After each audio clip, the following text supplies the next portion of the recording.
Hello, my fellow Star Wars fan. I'm your host, Dingus, and welcome to episode 6 of Disney Dingus Daily. Happy New Year! It is currently January 1st, New Year's Day, so I hope everybody had a great New Year's Eve. I hope everybody had a great 2019, and hopefully you'll have a great 2020 and a great upcoming decade. However, we have two topics to talk about today. Not a major show today, not a super long show today because I was just busy, so not as many topics today. But our two main topics today are, one, where Rey got her yellow Kyber crystal at the end of Star Wars The Rise of Skywalker. I believe that I have figured it out. And also that the Obi-Wan Kenobi show is currently casting a young Luke Skywalker. And before I get into those two topics, if there's anything specific you want me to talk about on the next episode of Disney Dingus Daily, let me know down in the comment section below. Something either Star Wars or Disney related, a theory, a rumor, a leak, something you want me to get my thoughts on, something you want me to explain, or something you want me to review. Let me know down in the comment section below, as well as any ways that I can improve these episodes and make them more enjoyable for you. But the first topic of today is where Rey got her yellow Kyber crystal from Star Wars The Rise of Skywalker. So, clearly, if you saw The Rise of Skywalker, at the end of the movie, Rey has a new lightsaber, seems to be built from her big staff, and the Kyber crystal is yellow. Before I get into where she got it, something I do want to mention, and something I did notice, and I think a lot of people noticed too, is that when she turned the switch to ignite the lightsaber, a green and blue light did show inside of the lightsaber. Now, I don't know if that means that there's also a green and blue Kyber crystal in there as well. We don't really know much about her lightsaber yet, but that just is something I thought I would mention because I did notice it, and it's kind of confusing to me. I don't know the answer to that yet. Once I do, I'll let you know what it means. However, the yellow Kyber crystal, where did she get it? Where did she get it from? Why does she have it? I'm pretty sure I figured it out. So we know that the two lightsabers that Rey had, the Leia lightsaber and the Anakin Skywalker lightsaber, she buried those on Tatooine with their Kyber crystals intact, I would assume. So she would need a new Kyber crystal to ignite and make her new lightsaber. We do know as well that the main source of Kyber crystals in the galaxy, Ilum, was destroyed because Starkiller Base was actually Ilum, and that was destroyed in The Force Awakens. So that the main source of Kyber crystals is gone. However, at Galaxy's Edge, you can put the individual Kyber crystals inside of the holocrons that you can buy. There are many different colors that you can buy. There's red, purple, blue, green, white, and yellow. Once you put those Kyber crystals inside of the holocrons, a specific voice is played for each Kyber crystal. Who just so happens to have a voice line for a yellow Kyber crystal? Maz Kanata. My guess is that Maz Kanata had a yellow lightsaber, or at least a yellow Kyber crystal, and she's the one that gave it to Rey, and then she built her lightsaber using her staff and incorporated that yellow Kyber crystal from Maz Kanata.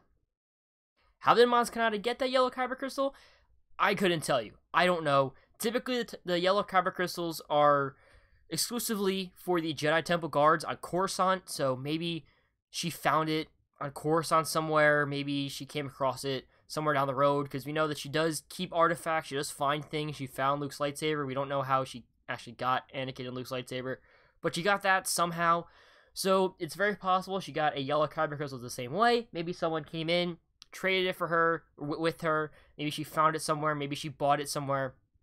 I couldn't tell you, but my theory, and I'm pretty sure that Maz Kanata is the person that gave Rey the yellow Kyber crystal, because I don't know, one, where else Rey could have gotten it, because that crystal is exclusive to Jedi Temple guards, and two, why else would Maz Kanata have a voice line with the yellow Kyber crystal in Galaxy's Edge? Because each Kyber crystal correlates, and the voices with each color correlates with the color that they use with their lightsaber.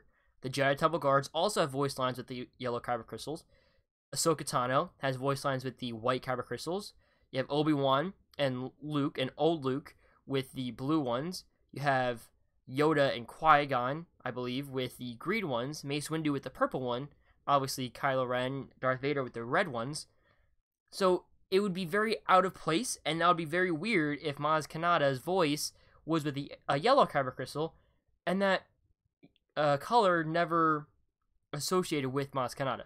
So I am 99.9% sure that Maz Kanata is the person that gave Rey her yellow Kyber crystal. It's still a theory though, so I could be wrong.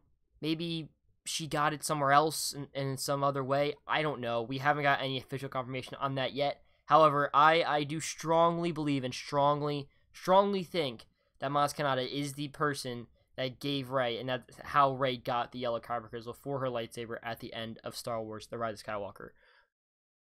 But let me know your thoughts down in the comments below. Do you think I'm right? Do you think I'm wrong? Let me know. What do you think about how Rey got the yellow Kyber crystal? So finally now, on to our last topic of the show. Like I said, it's an shorter show today just because I was very busy and I didn't have a lot of time to make a lot of topics. But the final topic for today is that the Obi-Wan Kenobi show is currently casting for a young Luke Skywalker. So we know the Obi-Wan Kenobi show is going to start filming this year, and it's going to come out most likely in 2021. Going to star Ewan McGregor as Obi-Wan, and it's going to take place after Revenge of the Sith. We've known for a while now, we've guessed for a while now that this movie, and this show I should say, is going to take place, and it's going to be about Obi-Wan just watching over Luke during his days on Tatooine between Revenge of the Sith and A New Hope.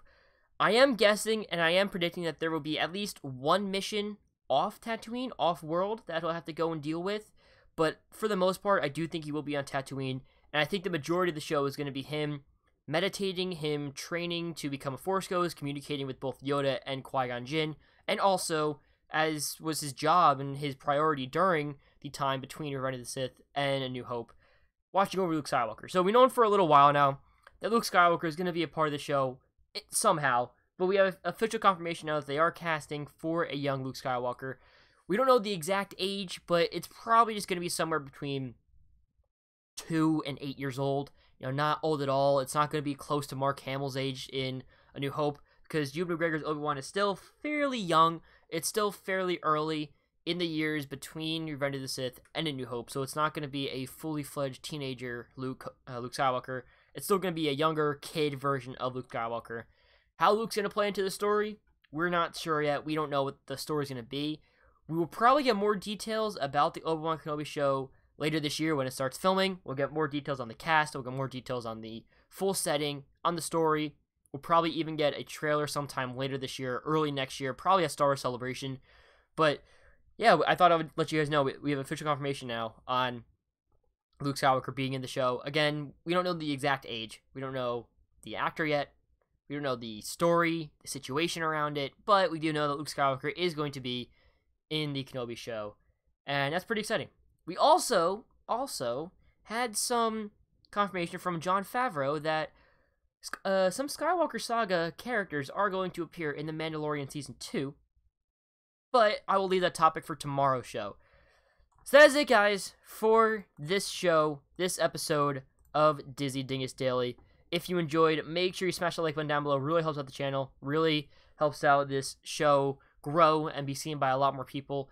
If you're new to the channel, feel free to subscribe and hit the bell so you don't miss any episode of Disney Dingus Daily every single day at 7 p.m. Eastern, so you can stay up to date every single day with the news of Star Wars and Disney. If there's any way that I can improve these videos and make them more enjoyable, let me know in the comment section down below. And if there's any specific topic you want me to talk about on the next episode of Disney Dingus Daily, let me know in the comment section down below as well. Have a wonderful day. Thank you so much for watching. And this has been your daily dose of Dingus.